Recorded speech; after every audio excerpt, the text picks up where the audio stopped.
PNG Power workers in revenue-generating centres in Lae, Port Moresby, Yonki and Mount Hagen have held a sit-in strike today.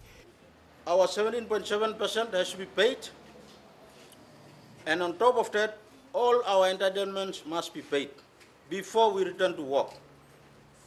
And that is our stand. Yeah.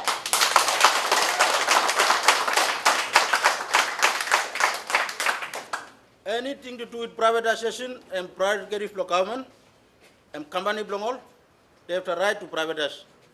Most of them have worked for the state-owned enterprise for over 20 years, and they want their entitlements before a company takes over certain key PNG Power assets. I must come and talk to them face to face. Plenty of money will confuse you.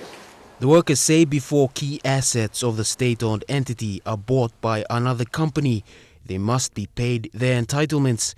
They have called for a decision to be made by the State Enterprise Minister Ben Maika because the PPL management have been asked not to interfere with PNG Power's operations during the induced state of emergency. Staff Mama say, staff Mangilo Mospi, and we are with the boys in Yonki.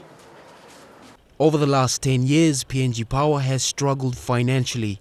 Its management asked to increase tariff, but it was turned down by the NEC. Instead, a state of emergency was imposed by State Enterprise Minister Ben Maika so that he can directly handle the financial affairs of PPL that include recouping outstanding payments of bills. Workers have called for a report showing just how much money has been recovered and if some of the money can be used to pay their entitlements. Though frustrated over long delays to their payments, Lae-based PNG Power workers today assured the Lae community that electricity will flow normally throughout the city.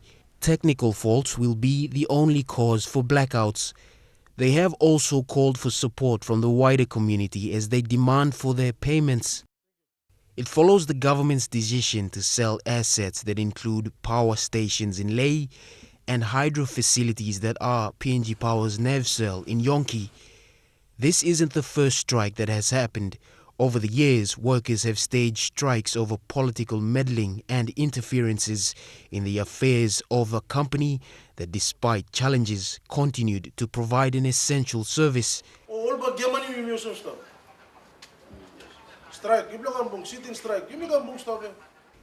The workers and the union are working together to have the matter resolved after several months of debating the issue with PNG Power's management. Though essential workflow hasn't been affected, the workers on strike are waiting for directives from the union president. We will not be moved unless we get what is rightfully ours. In September last year, the issue of the outstanding entitlements caused workers on strike, demanding a response from management. A circular also passed out by PPL's management in September 2014 didn't give specifics to when the payments will be made. Workers said that it was a slap in the face. It's not the first time and they'd expected more than just a note. Today, they are holding the sit-in strike, demanding payment for the same outstanding entitlements that caused the strike on September last year. Bethany Harriman, National EMTV News, Lae.